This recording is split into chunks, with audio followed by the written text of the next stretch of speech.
Welcome to the Feminine Alchemy Podcast, where we explore the truth about the feminine, the peaceful, the wild, and the visceral. I'm your host, Jaye Anne, joined by my co-hosts, Julie Dean Richards and Kaylee Rose. Each week, we explore the deep mysteries of the feminine and help listeners apply them to their daily lives in a practical way. Join us to unlock the hidden wisdoms your soul has been waiting for.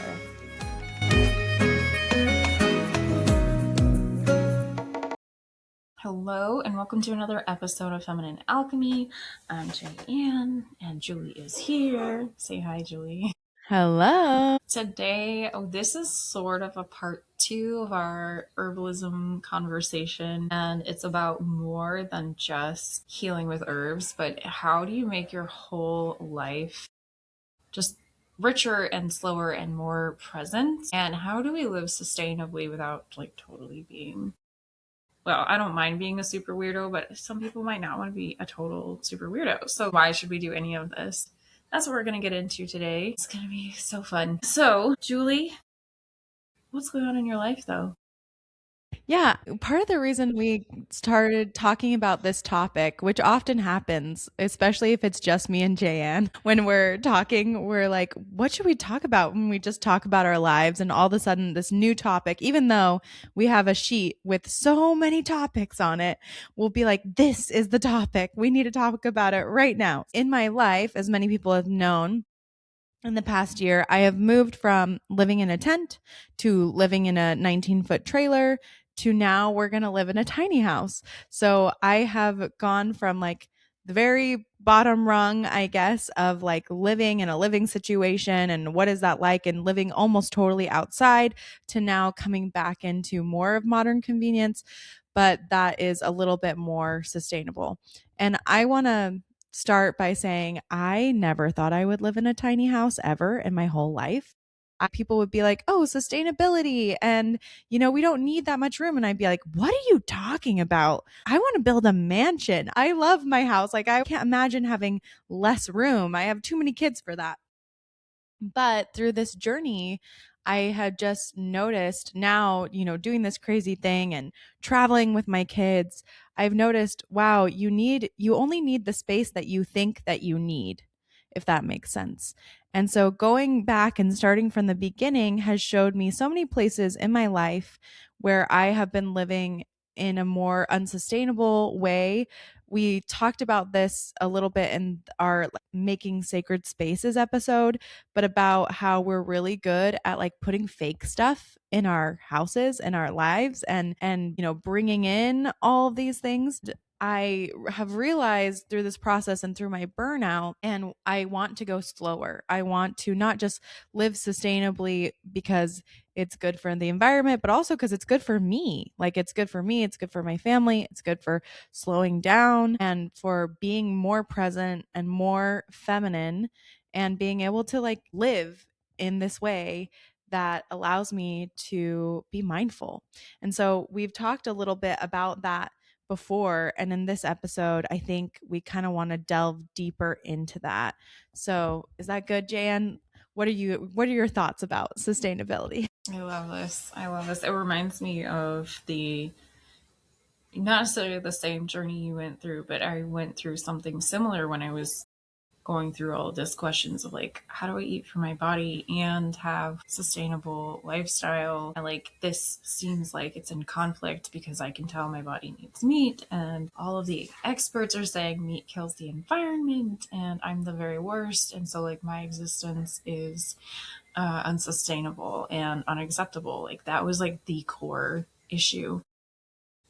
And then I found out more about how grass-fed cows stimulate the grass to grow more grass, and that actually does more carbon sequestration than a lot of other things, than 100 trees, because grass, even though it may not get very tall, it just constantly growing, so it's constantly pulling carbon out of the air. Hey, look at that. It's not about cow farts. It's really about stimulating grass to grow. And it was some of that that really helped me work through this. Hey, it's kind of normal for, if I'm living in alignment with my truest self, it's actually good for my environment too. that was a long time of like, oh wow, oh my gosh. And I had to like sit with that for like years because, and I think we're coming across this a lot more and more now. But I think a lot of people want to go, well, I want to be in that sustainable vein. I want things to be good. I want my children to have a world to live in the future. I don't want to have to like leave Earth. It makes no sense to that we should be on this earth, come from this earth, and then not have enough earth left for all of us. That doesn't make sense to me. And we're going to get into a lot of interesting things, why this all has transpired, but also what you can do to slow down and be more intentional without quitting your job and being dirty and poor, being crazy or something like that. So feeling like it's so far out of this realm of where you are right now. So, anyways, you don't have to go the extreme route to have a good life that is in alignment with both you and your environment. And I'm also going to point you to another thing that has to do with why humans, individual humans, feel personally responsible, like regular people feel personally responsible to fix the environment when it actually has nothing to do with personal humans, has everything to do with corporations. But you know, that's another whole nother bag of tricks. But yeah, that's why I get excited about this kind of thing, not because I'm like, hey guys, I want to tell everybody what to do. Hey guys, you're all being bad and stupid and wrong and you need to feel bad about it. No, no, no. No. How do we make things better for ourselves and our kids and easier on ourselves at the same time? Let's do that. Yeah, and I think that's a huge thing and a huge misconception is everything about sustainability has to be difficult, it has to cost tons of money, or you have to spend your whole life, you have to be a trad wife to have everything be sustainable all the time. And like this is nothing against if you are or aren't a trad wife or what you choose to do with your time. This is about how can we bring a little bit more. And I loved what you said, Jaye. How can we bring more of that sustainability in? And just knowing that when we are living authentically, like you said, it does help everybody. It does help yourself. It does help the environment. It does bring people together and it can bring you more peace, more slow living, help you be in the now. And it doesn't have to be, sometimes I think this gets really politicized and it doesn't have to be a political thing.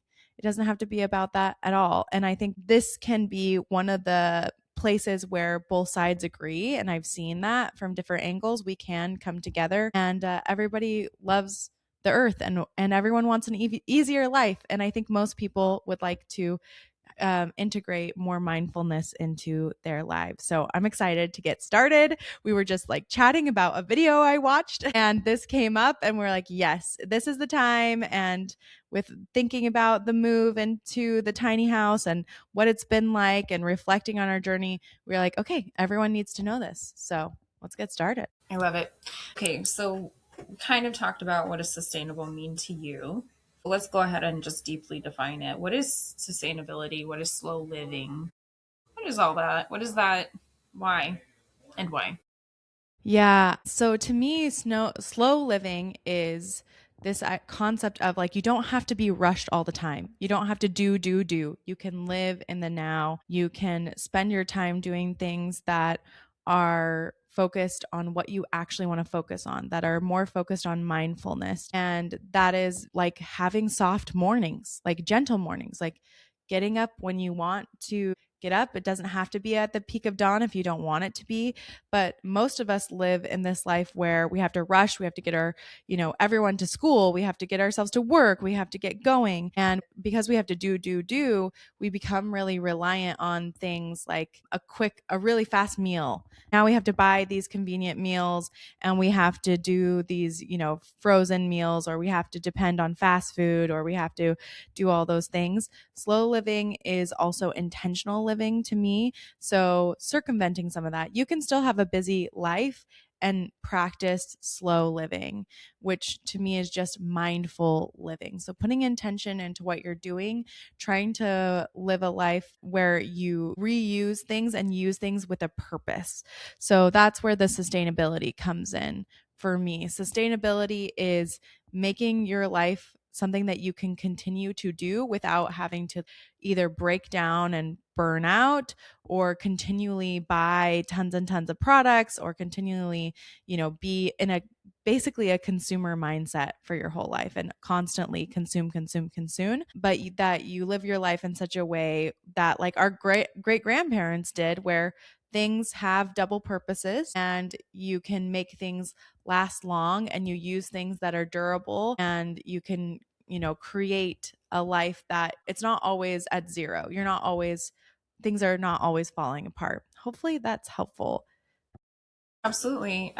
Things that are durable and investing in quality over get it done now is a big piece of that. Sometimes that comes with a high cost, and recognizing like what are things that are being subsidized and why, because the things that are cheaper or less quality sometimes require more inputs than the higher quality stuff, but it's being subsidized, so it's actually a lower price. So for me, a big piece of it is asking like, why is something this price, and what's gone into it, and how much work has gone into it, where is that coming from, and is this piece sustainable, is this thing sustainable? Like if everyone were to get one, and that's what sales is for, is infinity, give it, create, get everybody all of these things. If that were to be the case, like what would be the after effects of that? This thing, this person didn't need this thing and then they threw it in the trash. Okay, well, what's the net effect of that, right? And asking these bigger questions on a smaller scale too. So going, okay, where does it come from? How do I use it? Do I need this? Or is this something that someone else needs? And it's like, I'm just trying to fit in. Um, and using and reusing stuff as much as you can. Things that have multiple purposes are tricky because it comes to this place you have to like retrain your mind to use it in different ways and have it like if you have a larger space, you might need more than one of those things so that it doesn't get lost. Where is this thing? Like scissors, right? I have 3 pairs of scissors, one for each level, because always there's going to be, and I'm like, when somebody puts those scissors in the wrong level, I'm like, oh my gosh. But you can use scissors for lots of things, right? You got to cut all kinds of stuff. But having these multiple use things are really important. And then also reworking your own mind to go, okay, this is the tool that I reach for when I do this. There weren't as many gadgets as we have today, right? And that's good and bad. It's good because we can do more specialized things, but it's not always the best because it's like if this thing breaks, I don't know how to take the action that I need to take. So having a depth of skills is also important. I think that it's just generally good for everyone if we all have a slight depth of skills, like gardening or building stuff. Even though that's not my primary function in this life, having those skills, having secondary skills are really important because if that thing fails, we have backup plans. I think very simply, right, there's this, just like we sing that song, like the 3 R's, but like repurposing, recycling, reusing. Yeah.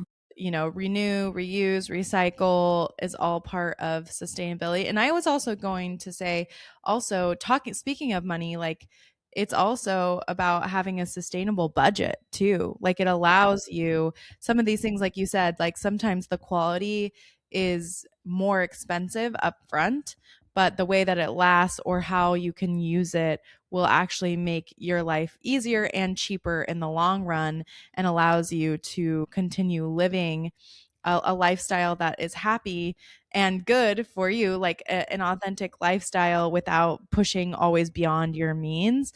Because a lot of this stuff that we're going to talk about, people came up with a lot of these ideas during the Depression when people had no money. There were a lot of more sustainable tricks and things that people did to stretch what they had. So I think a lot of people feel like sustainability is out of their reach because we think that it costs $1,000 because companies are selling us sustainability back to us for so Yep. much money for things Yep. that we can make ourselves. So I just wanted to put that out there. Like it's also helping your budget. I like that. Sustainability shouldn't be expensive, like fully expensive, because sustainability in its core nature is meant so that you can live a life that makes sense for you. That's as best as we can put it, I think. It shouldn't be expensive. That's ridiculous. You're talking about like companies selling it back to you, right? And there's always like a cost, like a virtue signaling cost that comes with the company sending it back to you, selling this sustainability back to you. Priuses, for example, they're so ugly, right? They were intentionally made ugly so that people could be like, I'm saving the planet and I had to give up aesthetics for it. They could have made that a pretty car, but it wasn't standing on a mountaintop going, I'm sustainable, and that's a good thing. That's why it was ugly. Not because it just had to be. No, the Prius was ugly because it would sell to people who wanted to tell people, I'm giving this up. There's no need for sackcloth and ashes when we're talking about sustainability. I have a healthy love for putting my hands in the dirt, but that's not the same thing, right?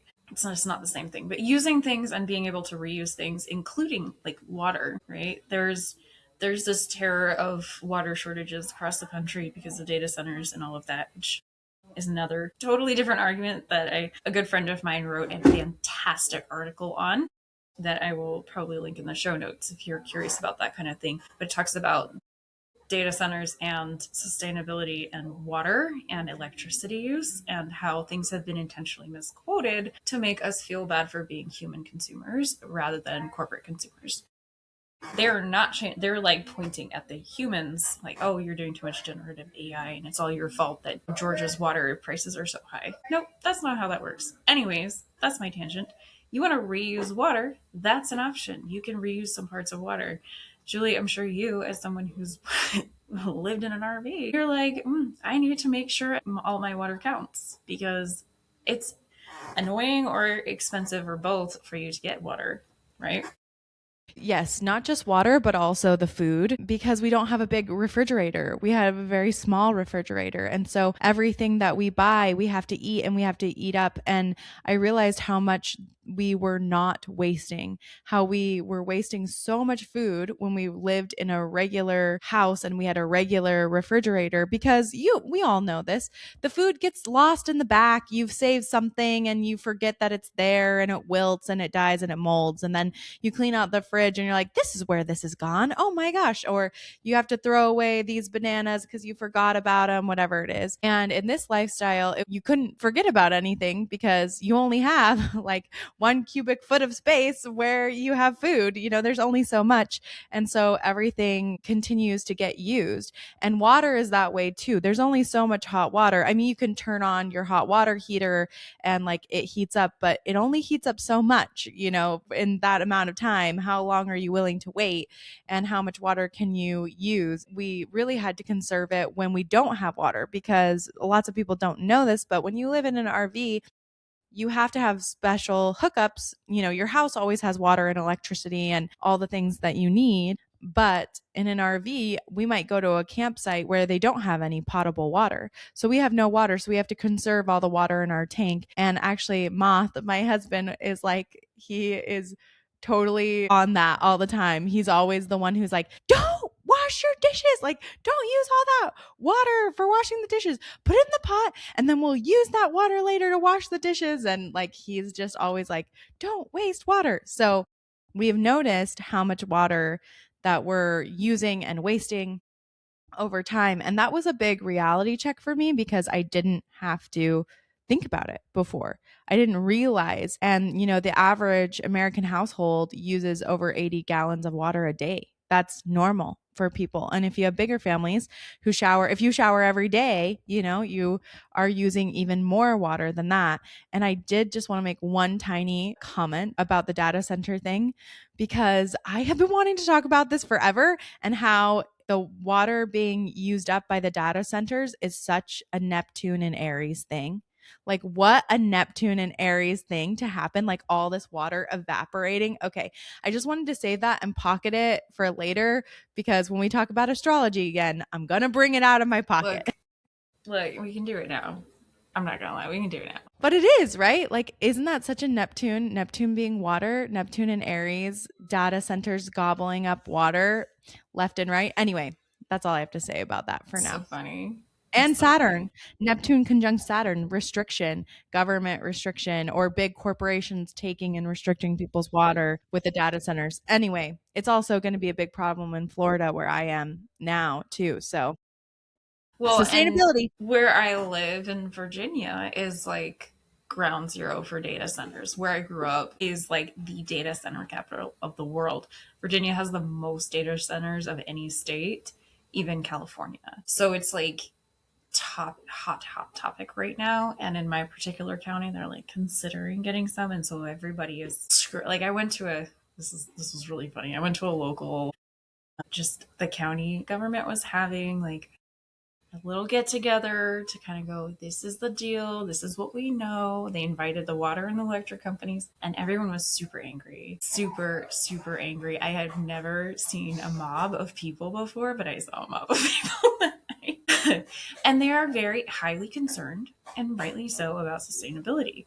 They're like, well, the biggest piece that no one could answer was the frequency that would confuse birds and bees. And I was like, wow, I didn't even think about that. Like, that's a big conversation there.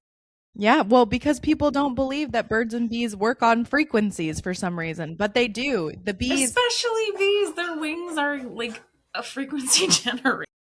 yes, that's how they tell which flowers to use and how to get the pollen to stick to them is the frequency. Anyway, this is a whole other topic as It's well. a whole other topic, but I will say it's another topic that people think about, especially right now with sustainability, is data centers and AI and all of that. So yeah, I'm gonna probably send that, put that link somewhere because it was such a good read, and it's just like, oh, it's actually all a distraction to tell you like you're doing everything wrong as a normal consumer, and because you are a small consumer you have like barely any control over it. That way everyone can feel guilty and trapped, so that way every the corporations can keep living their lives without making any changes whatsoever.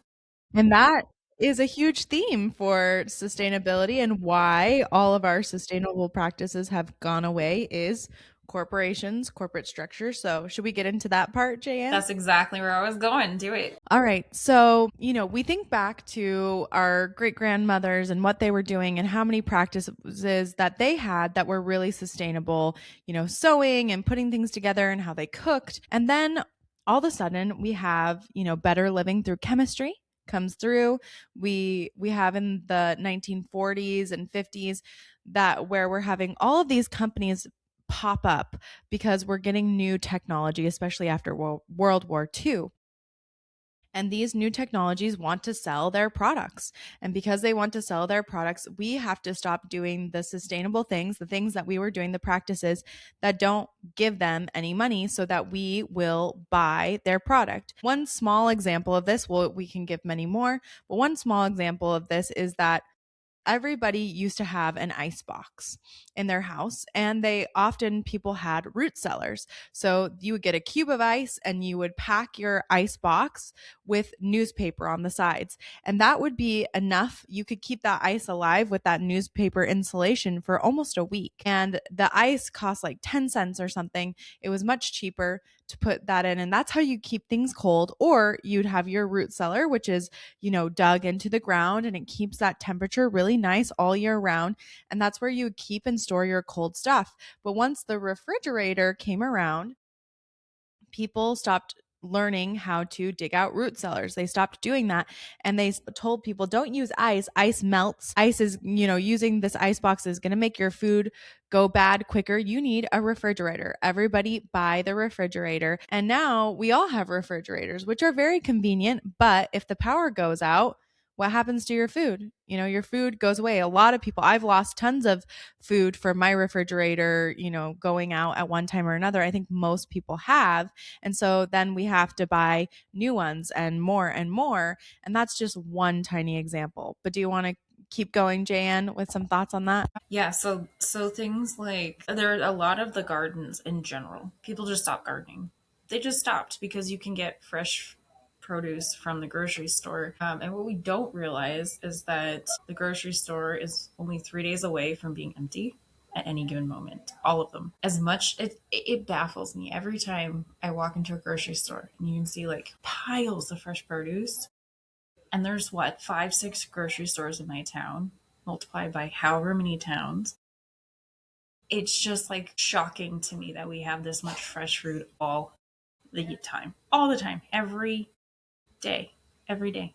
That's the most perfect kind of food, right? Now you see all these different produce boxes called like imperfect food, or like less than great food, because the threshold for being in the grocery store is so high that even if there's like one dent in the orange, people just won't buy it and then they won't use it and it will go bad.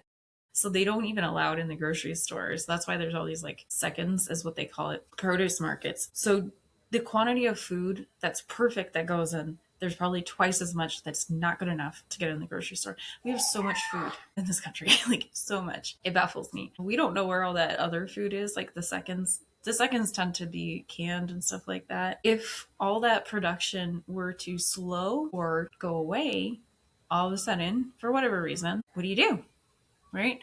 And I think a lot of people kind of got the idea when egg prices shot up to like $12 a dozen. P.S. guys, my egg price, I think I said this already like 5 times on this podcast, but my egg prices stayed the same. You know why? Because I know my farmers and they didn't have that problem because they have small, this happened, the issues that can create problems happen to large scale chicken farmers. That's how it works because they're the ones feeding the grocery stores. So when egg prices shot up, a lot of people were like, oh, I really want to get some chickens. And then they were like, oh, but I have to buy a coop, I have to buy chickens, buy feed, and go out and do the things. And yeah, you do have to do those things. So it's not necessarily about the price, especially not in the short term. This one egg, after doing all this one egg now costs me $3,000. No, that's not how it works. But over time, it's more sustainable. If every third household had chickens, we would not need an egg industry. Oh, guess what? The corporations don't want you to know that. And we're not we're not some like crazy hippies, man, sitting in the corner on our secret podcast in the 70s going, the big corporations, man, they're trying to get you. It's just a fact of life where a corporation can insert itself in between you and that thing, they can make money. And if they can give you a reason why you don't want to keep doing that thing, you're going to feel dependent on them. You're going to continue to give them money. That's just capitalism. It's not a Yeah, conspiracy. it's literally just, just follow the money. That's the way that it goes. And another really good one I was thinking about is we used to can stuff, right? You were talking about canning, and we used to can stuff. And there was a huge campaign after World War II, because before the FDA actually used to, or not the FDA, well, before it was the FDA. The FDA was founded in 1942, I believe. But there used to be the American Chemistry Council before that, and a bunch of little things. But anyway, the government used to encourage people to can their own food, and they used to encourage people to do a lot of these practices that we're going to talk to you about. They used to tell people, keep a small garden. Everyone should have a victory garden, right? During World War II, everybody had a victory garden. They told everyone, use cardboard and insert it into your shoes to make your shoes last longer. And then afterwards, when we started to have this boom of industry, then they stopped. They quietly stopped telling people that. And we started running campaigns on things like botulism. So for people who used to can their food, the fear now, what people will tell you and what the FDA will say was like, oh my gosh, be so careful, because if you get botulism, if you can your own food, it's all going to go bad. You're going to get botulism. Everyone's going to be sick and you're going to die. Mm-hmm. And that came after canning companies started to can everything and sell it, instead of us having, dry beans. People used to have dry beans and soak their beans overnight and use that water and use their beans for lots of different things, to make meals stretch and to do a lot of stuff. But now that everything's canned and we have so many companies who want to do that, we can't endorse, everybody canning their own stuff, because that would take away from these canning companies. Another big thing that used to happen was that flour companies, I mean like flour that you make bread with, with, they used to put on their sacks of flour that it was made out of actual material. And they started printing really cute prints on the material of of the flour. And the mothers, after they used a sack of flour, would make dresses and clothes for their kids out of that sack of flour. That's so fun. Isn't that so cool? Yes, it was like such a cool thing that they used to do. And, kids would never know. Like flower dresses were really a thing. And these flower companies would try to have the best patterns on their flower sacks so that women would buy them because women would choose them and they would make them rags and do that. But now we don't. We don't sell flour in those bags because it's cheaper to sell in paper. But we also have this industry, the clothing industry, that has created disposable clothing. Before, you would never dispose of your clothes after one wear. You would reuse them, right? You would make them into rags, you would patch them up, you would darn your socks. But after having the industry fast fashion come in, all of that is discouraged. And how many people do you know that actually sew now? Very, Oh, very yeah. few people, right? Mm-hmm. Mm-hmm. Convenience wins Yeah. out. That's kind of the thing. And companies come in and grab at that convenience, and that's part of the reason we don't have a more sustainable life. Yeah, and then in order to afford to pay for all these things that we've now become dependent on paying for because we don't do other things that prevent us from paying for that.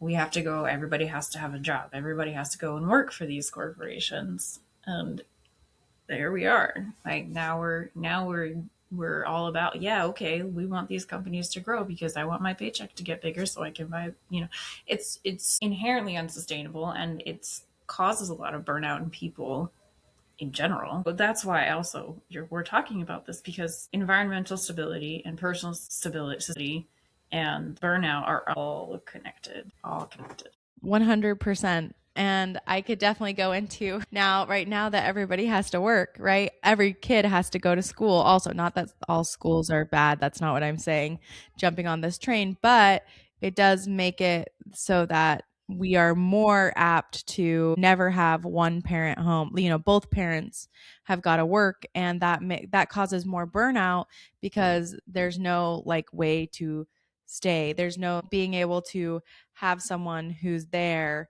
to take care of things at home. And that's why we need more convenience to cover that. And someone's always got to be doing. We're working. And then you get two working parents who come back and they're exhausted and they don't have time for their kids. And the kids are exhausted. And then the kids are on screens. And then just the loop of burnout continues over and over again. Yep. It's completely an extraction process, and it's multi-generational. And that is the hook, unfortunately. But yeah, that sounds dismal. Whoops. Sorry, guys.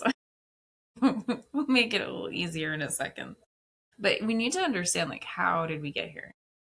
And I think a lot of people, if you don't ask the question, how did we get here, you really can't answer what should we do. You can't, because and part of the problem that we're going to say is some of it's way outside your control, because the people who are the worst offenders aren't people, they're large companies. But what we can do is, how do I take my power back? What does it look like to take my power back? Even how do I even get there? What do I even want? And that's why these questions are part of sustainability too, is like, what is it do I actually want, and what would make me feel good in my body, and how do I support my kids and the next generations to recognize that their truest self is also their most sustainable self, and they can keep their power. Because the more we give our power away, whether by choice or by default, the less we are ourselves, right? Totally. And this is not a condemnation on the way anybody lives any kind of lifestyle. It's not saying like you going out and wanting to have a really high-paced job is wrong. Like that's not what we're trying to say at all. Or you wanting to stay home all the time is wrong. None of that is wrong. And I would say there's seasons for everything. Everyone can be in different seasons. We're always rotating. What we're trying to do is just give you some ideas for wherever you're at, whatever kind of lifestyle you have, whatever your goals are, like Jaye Anne said, that you can live authentically and add a little bit more sustainability, take back some power into your own hands so that you feel more like yourself and less burned out. Absolutely. I am not going to lie, I do like buying things. So I'm not sitting here going, I do live in flower bags. I found some old flower bags at a vintage shop and I made myself a dress. I'm not doing that. I am incorporating these things in ways that make sense for me and my body and the things that I value. And I am letting myself enjoy my life because that's all we can do at the end of the day. So, what are some practical things that we can do that would be some great examples to bring back sustainability in our lives? Okay, let's start with some simple ones. Jaye Anne and I were talking about these earlier, and she is way more savvy at this stuff than I am, I have to say. A couple easy things you can do is just to save your bacon grease. That's number one. Save the grease that you use. And you probably have a grandmother who does this, or maybe you save the grease in your house because you don't want to throw it down the drain because it hurts the drain pipes. That's great also, but you can actually reuse that grease very easily. If you just get a cheesecloth and put it over that jar and you pour the grease into the jar, you can rebake so many things. You can save so much money on butter just by reusing the grease from things like your bacon, any kind of grease, the leftover butter or whatever that's in your pan. You can use that in a myriad of ways, not just for cooking, but cooking is probably the easiest. So that's one. Another one we were talking about is using and saving your potato water. If you boil pasta or potatoes, you can also save that water. I used to save pasta and potato water and I'd put it in the refrigerator until the next time I was making pasta or potato water. And so I would actually have two separate little jars. And this is even wilder. Okay, the reason why any of this happened is because I grew up really poor. And when I became an adult, I was like, I'm going to do the most like sustainable things just out of like this sense of complete lack. Complete lack. P.S. The place I lived, my water bill was built into my condo fee, so I wasn't going to change anything about my life by saving water. But what I was actually really concerned with was nutrient quantity, because when you boil water for potatoes, when you boil pasta, some of the nutrients come out into the water and then you just dump it all down the drain. So I was really worried about preserving nutrients.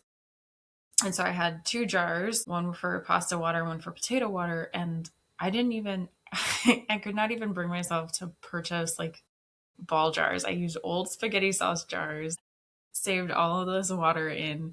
And then when it was potatoes, I would like put it back in the same. And then I didn't think about this, but Julie told me earlier that you were saying you can use it to make bread. And that makes the most sense in the world because potato bread is the fluffiest, tastiest bread.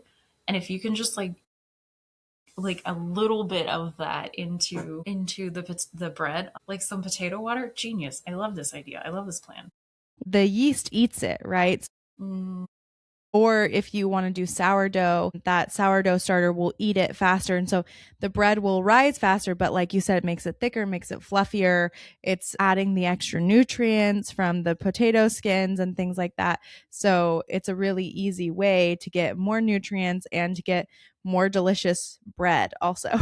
I love this. Yeah, and you can save like vegetable water from cooking too. I had read somewhere that they were trying to figure out why specific groups of poor people had better nutrition, even though they were the same amount of poor. And this was like in the 20s or 30s or something. And the people who had better nutrition, and this was in the South, were using the water from the collards. They were dipping their biscuits in it. And if you are super poor and you only can eat biscuits, you're only eating flour and water. And then if you're having collard greens that are cooked a long time, which is how you're going to cook collard greens, that water that's left in the pot, when you dip the bread in there, you're actually getting more nutrition. You're getting that vitamin C, because it's not just that it cooks and like breaks down the vitamin C when you cook foods, it's that it also goes into the water because it's water soluble. So if you actually drink the water for leftover, then you get more nutrition. And I do this by saving the odds and ends of the vegetables, and then I freeze them. So I always have like a freezer bag of, and my kids think I'm crazy, but they do it with me because they don't have a choice. But I just have like odds and ends of vegetables, like the ends of onions, the ends of carrots, the peels of the carrot, like all of that stuff that you normally would just throw away. I put it in a freezer bag, and when the freezer bag is full, it's gallon size bag. I stick it in the crock pot and I make broth, and then I can take the broth and use that for making rice or making potatoes. And here we are, full circle, right? Yeah, well, and that's what I was gonna say. Like, you can use all that water, whether it's collard greens or it's spinach or it's kale or whatever it is that you're boiling, you can just make a soup out of that later, and Mm-hmm. use that broth later. People now know about bone broth, which is another great, easy, sustainable practice.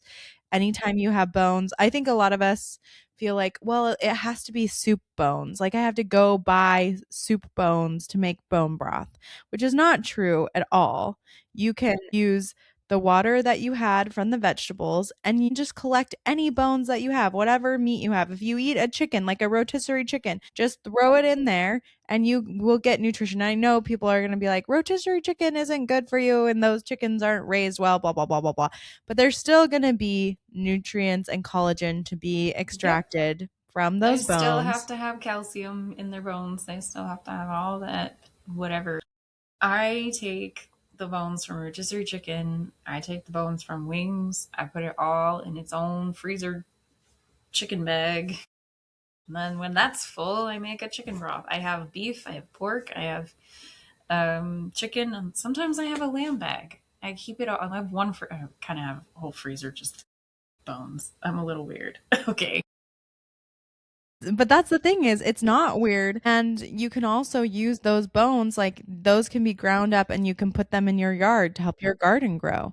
So there's other things you can do. Another thing, I'm not even a coffee drinker, but this is kind of a cool thing you can do, is you could also give your coffee grounds to your garden if you have that, if you're used coffee grounds. And those coffee grounds, that's what they used to use instead of salt to like get snow out of the way. They would use coffee grounds to do I that. didn't know that one. Yeah, and the coffee grounds are great because they soak into the earth and they have some nutrients in them, and they they help with growing things. I guess there's probably coffee grounds that aren't as good if the coffee is bad or like has lots of pesticide in it or whatever, but it is a practice that you can do to help your garden and to not waste your grounds. I actually get super excited. This is so just so silly when I have like odds and ends of different vegetables and coffee grounds, and I just put them in the compost. And that's actually a big piece of my energetic spiritual practice is the compost. Sometimes I will do like different. I know this, Julie's gonna cry. It's adorable. I love this. So I've done like different like spells and like experiences where I just pour all of the gunk from my own energetic self into my compost, because that's what we're doing when we're doing energy work is we're giving it back to the earth, and the earth composts everything. And some of the hardest times in my life is just like silly, you just stood there at my compost. I like that touches my heart so deeply. I love that that's what you do. I think we should all do that, have our compost pile and giving back to the earth, and what a perfect energetic sustainability piece for everyone to give back to the earth. Wow, that's great. And that's a great thing that people can do is you can have a compost pile. That's something that you would like to have. I've seen lots of people just keep a little container by their sink, throw the eggshells in, throw, your rinds, things like that, keep that, and then you can start your own compost pile. And I know people are like, well, you have to do things with the compost pile, but it doesn't have to be too difficult. You can give it a Yeah, start. it can be pretty simple. And if you have a yard with grass clippings, I'm sorry, grass clippings seriously like cover all sins when it comes to the compost. You just that's the easiest thing. You just put the grass in there and you're like, okay, it's fine. It'll figure its stuff out. That's my hot tip there. But no, one of my biggest sustainability things is like, what do I do with my waste? What do I do with my trash? And not in like an obsessive like way. Like I used to be like, I I'm going to live somewhere where I have composting toilets and gray water that feeds my garden and everything like perfect, right? Well, I'm doing a little bit, right? I'm doing what's going in my trash. Does it need to go in my trash bag? Does it have to go in that bag? If it's plastic, yeah, it has to go in that bag because we don't need that everywhere else. But if it's something that can be composted, like a lot of times the argument against compost is like, well, I never really get enough to like feed my garden. I'm like, that's fine. You're keeping it out of the trash. You're giving that piece of life a chance to have more life. That's why I do that. Yeah, and I think that's perfect. People think like, well, I could never do, keep up with these things. But with something like that, it can be as simple as not putting it in the trash and giving it to the earth. Like have a hole, dump it in the hole, like you said, put some grass clippings on it, like Jan said. And I think that comes to like just having a mindset of what can I reuse? Can I reuse this for something else? Can I repurpose it? So I loved that you talked about like I didn't even go out and buy like the nice mason jars or the ball jars. I just used spaghetti jars because guess what? Everybody has jars. That's what we use for our cups. After we use them, we have jars and we just drink out of our jars. Or a jar can also be your containers for leftover food if you need those instead of going out and buying like plastic Ziploc bags. Or, I mean, I still have those every once in a while because sometimes a bag is better. But, like, you can keep your leftovers in those instead of buying all those Ziploc containers or things like that. The Tupperware that's plastic, it's better for you not to put it in the plastic. Just put it in your old spaghetti jar. It works just as well. You can use that. What are some other things you reuse, Jan? I used to make kombucha myself, right? And I was, don't do this because this is how you explode things. But I was using like spaghetti jars to hold my kombucha. But kombucha has its own natural carbonation, so it will pressurize glass and it will explode. So don't do it. I did have one time I put it in an old wine bottle and I recorked the wine bottle, and then at some point in the middle of the night the cork shot off and just all over. It was like, what is going on? So don't do that. But what I did do find is that like at Trader Joe's, if I get the specialty ginger beer, it has that resealable lid that you do use for kombucha. And so when I went on this glass hunt, I was like, there is quality glass everywhere and everybody's just throwing it away, and I can just use that. And I like the stuff that the product that came in it in the first place, and I get this cool jar. So like, oh man, I'm winning, right? Double double. Keeping an eye out for those things, because it took me a minute. It took that mindset of like, here's the recycling, and transformed into I'm a treasure hunter, and this is very exciting. That I was like, the world opened up. Totally. Well, and you can get some of the best stuff like just at a thrift store. Like you can find the best Mm, glass things you can reuse. And giving your stuff to a thrift store can be one way that I think everybody uses to be more sustainable, but it helps us to be more sustainable to give things to a thrift store instead, and to look there first before going to buy new stuff is another small thing you could do.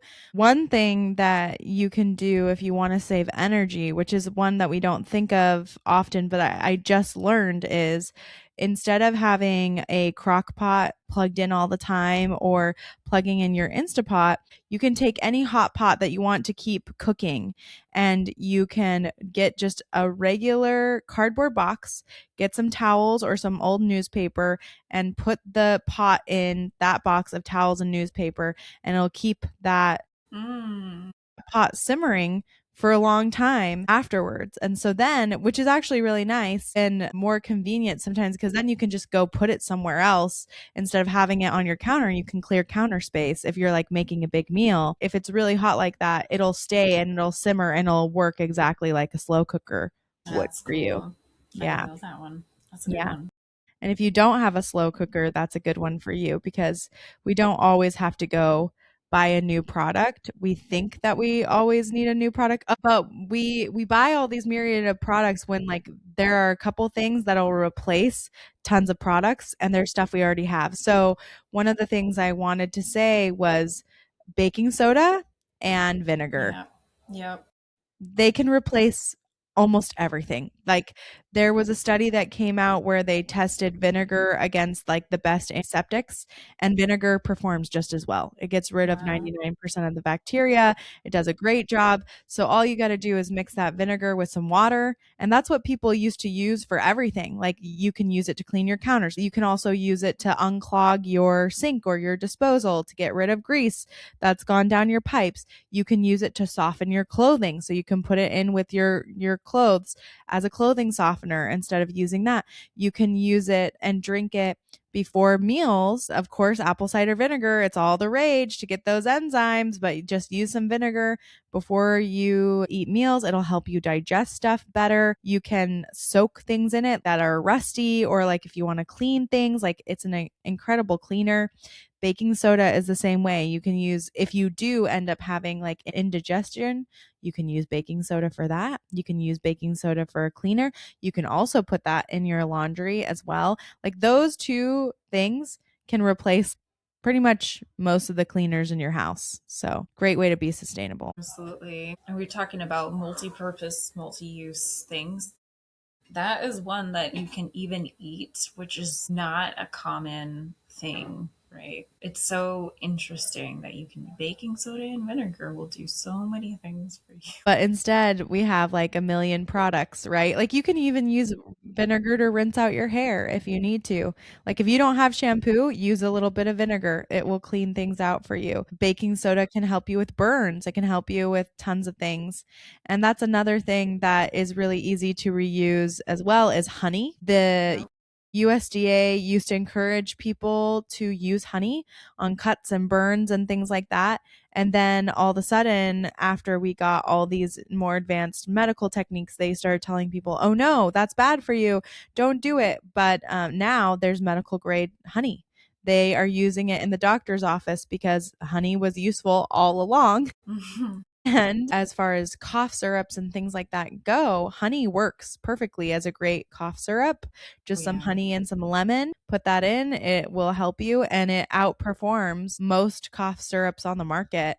Just a little bit of honey. So, another great thing that's I always used to make useful. a little syrup of honey and turmeric and a little bit of pepper and make my kids eat it. And the turmeric isn't as flavorful in that situation, so it's not like off putting, but it helps a lot. Like even my son now will just mix up his, and he's 14, he'll mix up a little bit of honey and turmeric when he's got a sore throat. You can also add garlic if you want, honey garlic. You can put the garlic straight in the honey Yeah. and have that. That's a really great one. And you can use it for a myriad of sicknesses, illnesses.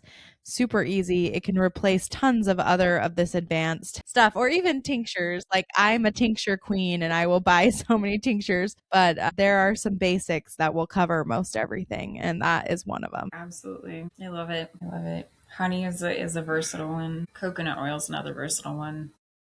Coconut oil can be drying on the skin sometimes, but I will use coconut oil for like chapstick and stuff like that. And then interestingly, I find that when I mix like coconut oil and baking soda, I can get the adhesive off. Like, the when you remove a sticker from something and it still has the adhesive, I can get that off really easy with a little bit of coconut oil That's and baking perfect. soda.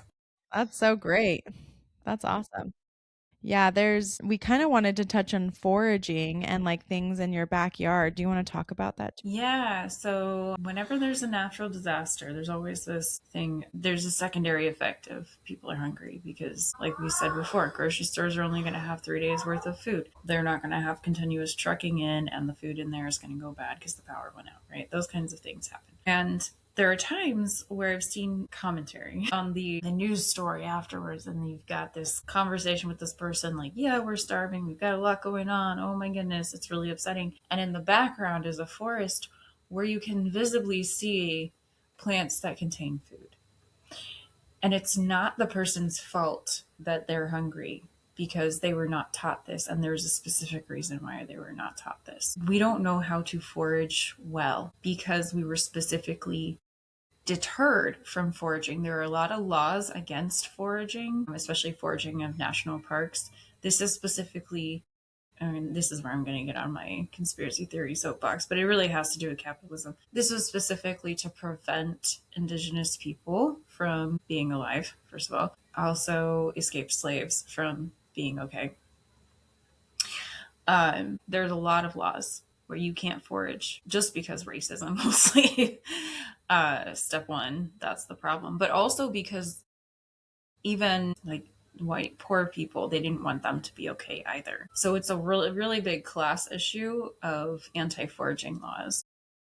I think it's changing because there has been like a huge rise in foraging, but it's a mentality we have to really really understand and break proactively on a grand scale to the point where people didn't realize that they could eat the apples and the lemons on the trees on their own yard because they didn't come from the grocery store.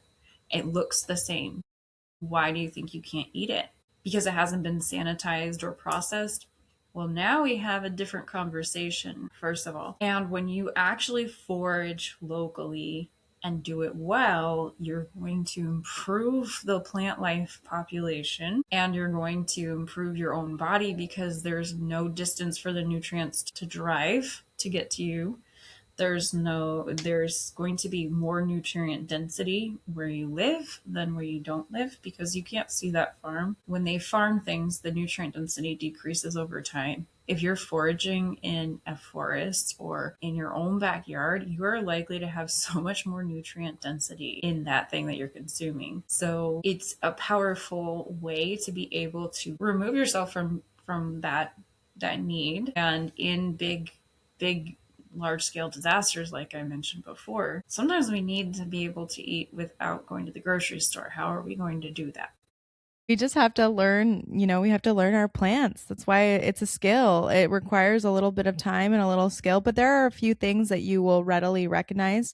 And I did want to touch on the story that Jaye Anne was telling is totally true, that there are people who believe that apples growing in their backyard on a tree in their backyard, that they cannot eat them because they are not from the grocery store. Like that is a real thing that has happened to us.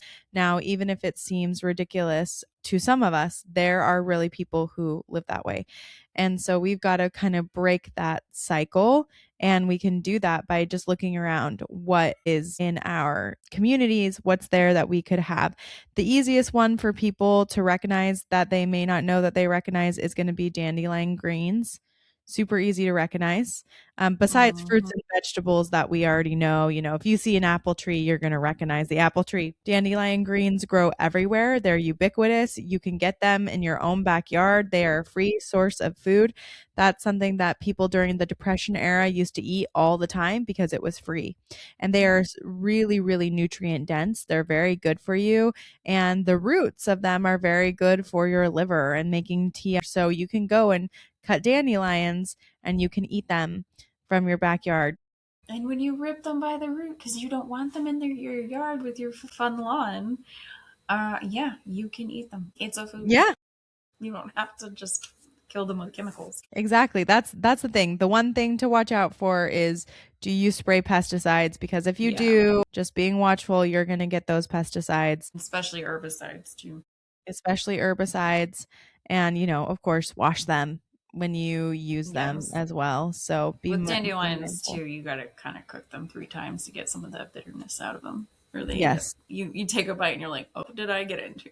This is not a spinach. They're better cooked. Oh, and that goes along with like our using the soup bones and the grease thing, right? Like using those delicious fats that we've saved in our jar in this is going to cut down the bitterness. Cooking them in the bacon fat is going to really make it a lot easier to eat those things. So that's one way to combine a couple of the things that we've talked about. Other things to look at, we talked about this last time, but it's called parslane.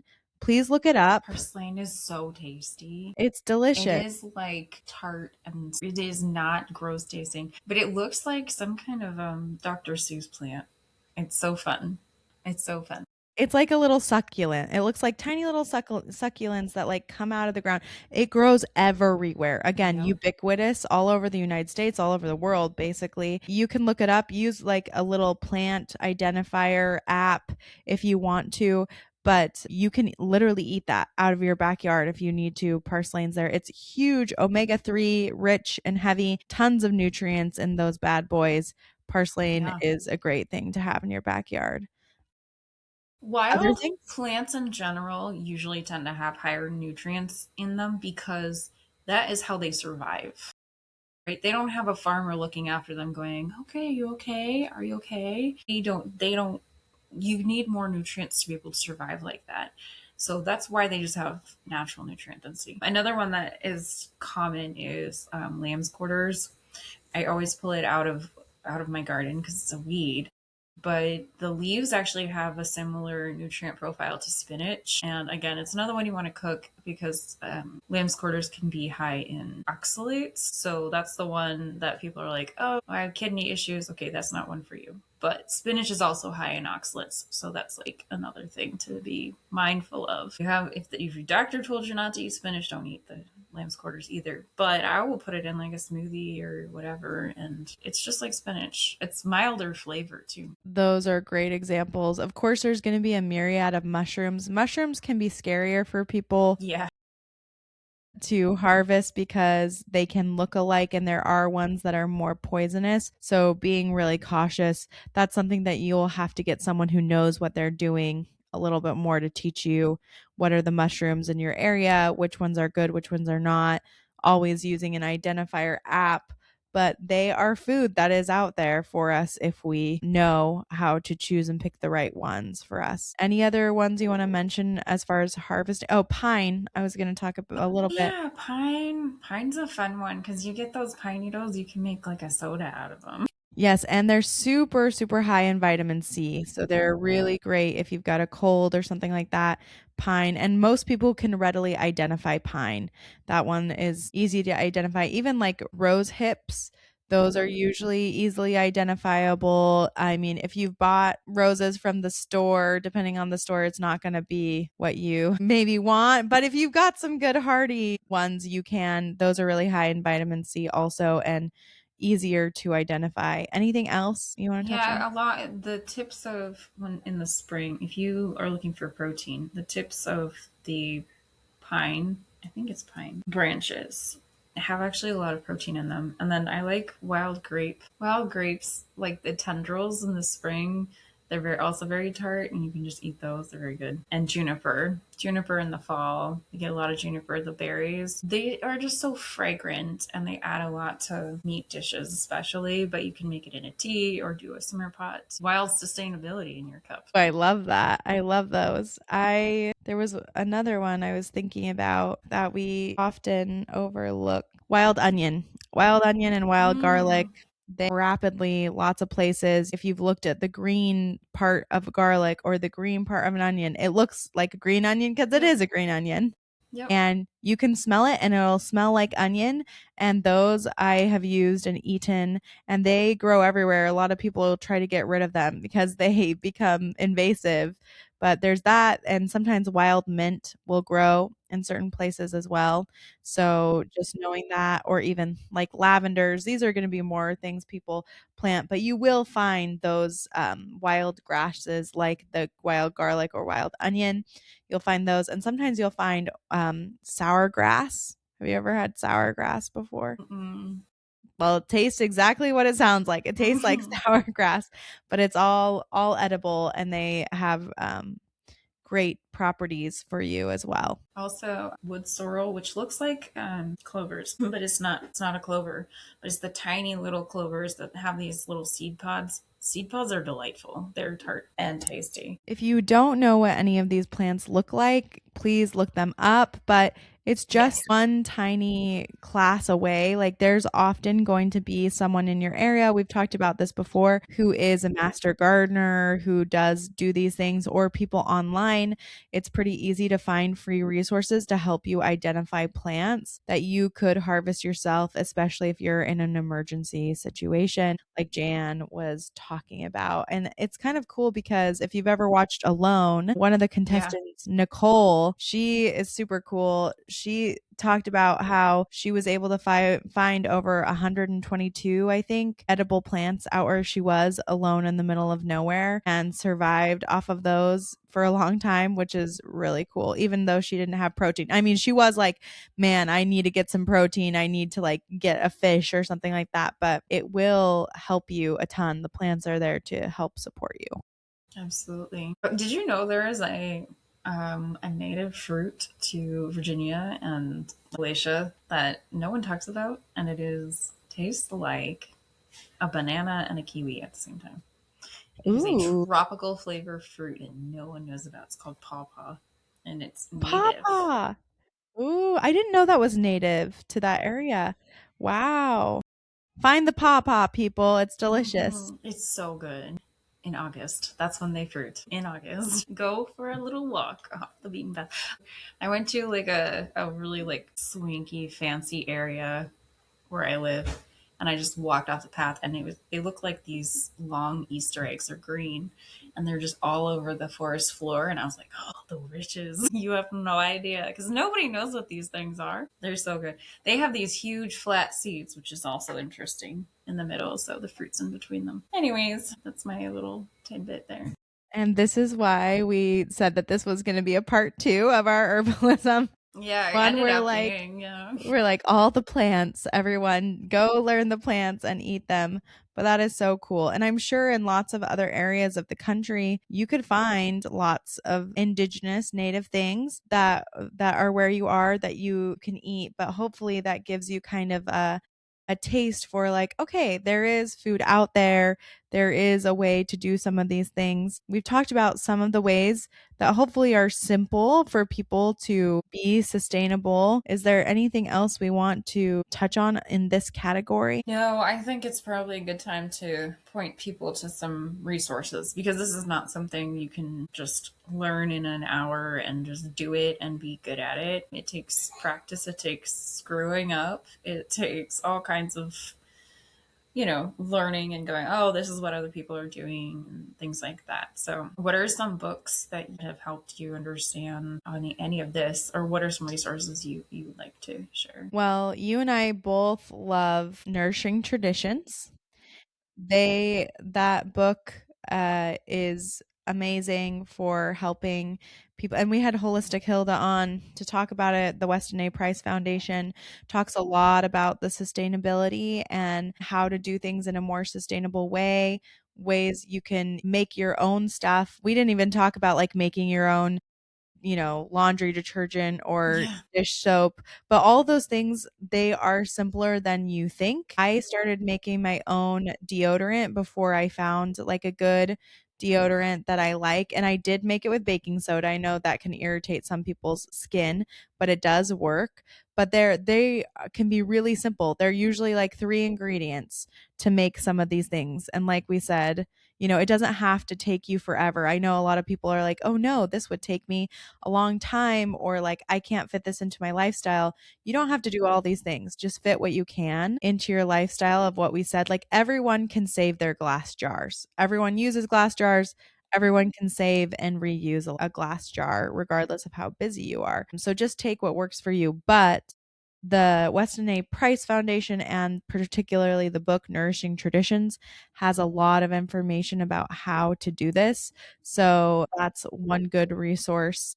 Well, I really liked in the Nourishing Traditions book, it has on the margins, it has all these different stories of people. And that helped me like really make sense of how any of this could fit into my life. Because it's like, here's a recipe on how to make your own cheese. And it's like, okay, I can also go buy cheese at the store, but it's like in the margins, it just tells stories of people and what they did with the whey and how they consumed the whey and how that helped their digestive enzymes, and how that people who consumed whey live longer because they had more, their pancreas didn't have to work that hard really. And I was like, oh, this is why and how I can fit this into my life. So like reading those stories in the margins is not nothing. Like that's a big part of why that book is even good. Yeah, and one of the myths that we probably should dispel, and we didn't touch on this in the how did we get here, but this is a small part of how we got here, which is, something, one of those nourishing traditions, which is really cool, is people cooking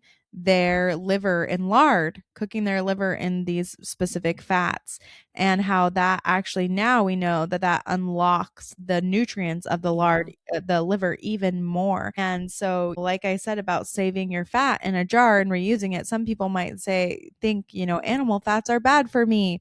they're going to hurt me. And that's one of the biggest things that happened in the 1950s is they started to produce Crisco, and Crisco was a vegetable oil, and told people to use Crisco instead of saving their fat and reusing their fat.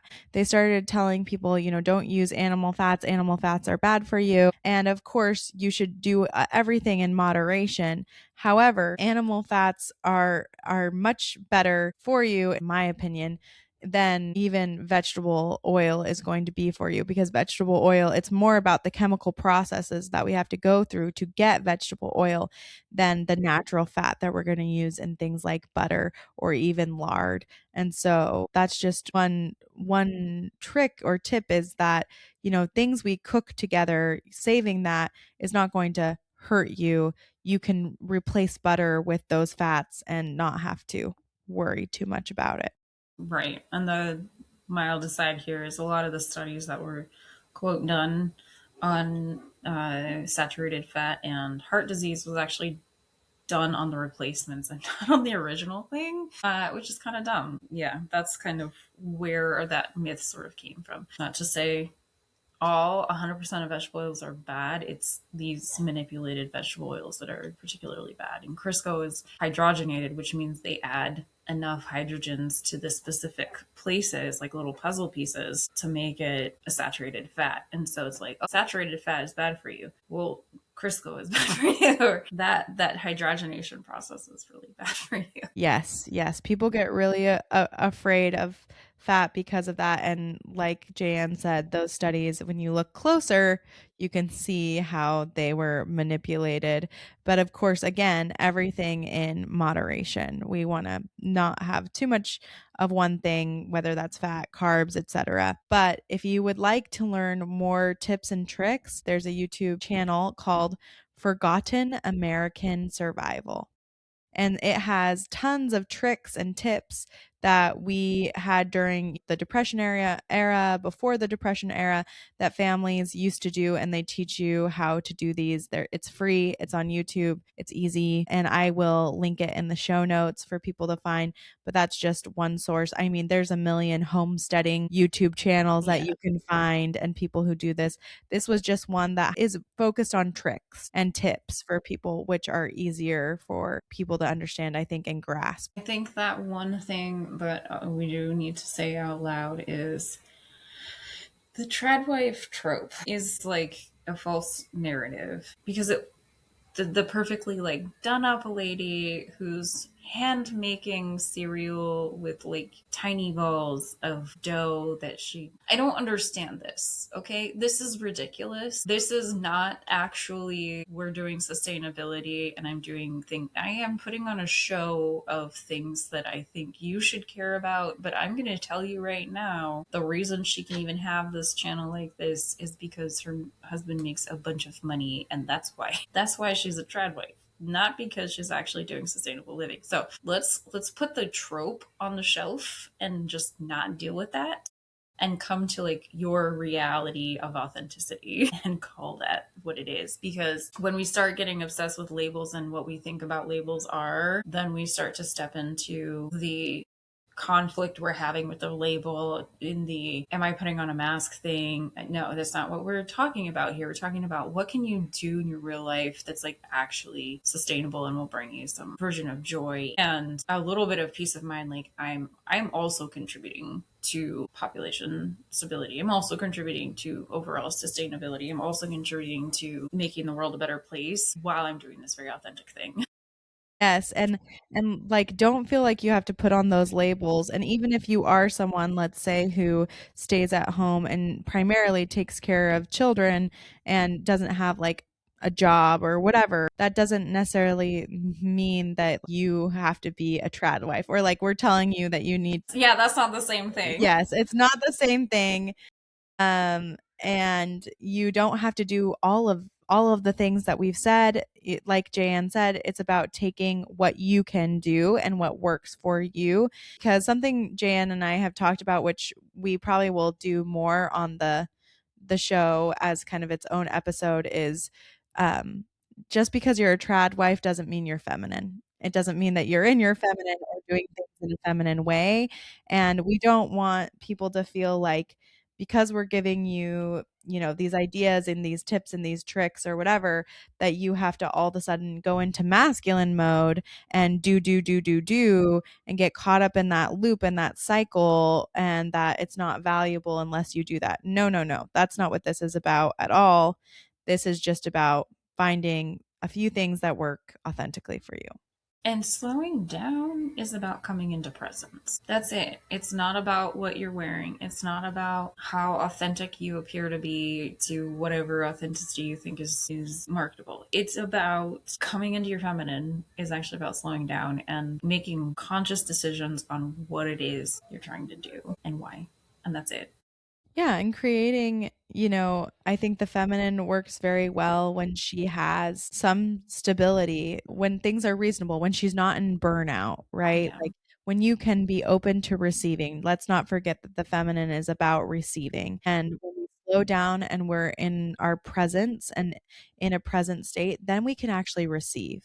We can receive what's coming to us. We can receive the stillness. We can receive the thought. We can receive the beauty. It's not always about give, give, give, give, give everything. And sometimes if we get too far into some of these things, like, oh, I have to make everything now, I have to make everything from scratch now, Yeah. and I have to do this, and I have to wear this, and all those kinds of things, then we're in the mode of give, give, give, give, give. We're not receiving anymore. We're not getting the thing. And so just making this more of a practice of I want to be in presence. I want to do a few things that make my life actually easier, not harder, and simplify my life so I can receive more. And when we're in that state, when we're in the relaxed state and we're able to receive, then we can make beautiful things. Then the creativity comes. Then we give beautiful things back. And but it's not from a place of burnout or having to or trying to keep up with what we see online. It's from that beautiful slowing down, feeling present, feeling relaxed, and Yes. receiving. Yes. Beautiful. I love this. I love this. So true. Um, my resource that I think everybody should watch, follow, take, if you want to know about foraging, I follow Black Forager on Instagram. She is fantastic and she's fun and she does a lot of things with fun fairy sparkles, but also like super informative. And she'll tell you which types of plants are invasive, and she does like little quizzes of like, do you know which one is poisonous and which one is the thing to eat? So I learned a lot there, and she's actually where I learned about how like I didn't even know that people, it was a real thing that people like didn't think they could eat the apples from the yard, but she was the one who like walked through that whole process, and I was like, whoa, that makes so much sense. That's terrible, but it makes sense why we got here, so let's fix that. Please. But yeah, she's really good at all of that, making it very easy, and she does it for free because it's on Instagram. That's great. And so many of these resources are free. Like I said, there are so many Yeah. channels, there are so many Instagrams. I'm sure you can find wonderful things, but those are just a few resources that have helped both me and Jaye Anne and just getting more in the mindset. I think if you consume a little bit more of this content, then you'll think of things yourself. You'll think of ways to be sustainable all on your own just by thinking of how to reuse something that usually you'd throw away. And it can be as simple as that. 100%. All right. Well, thanks so much for listening, guys, and have a great week, and we'll see you next time.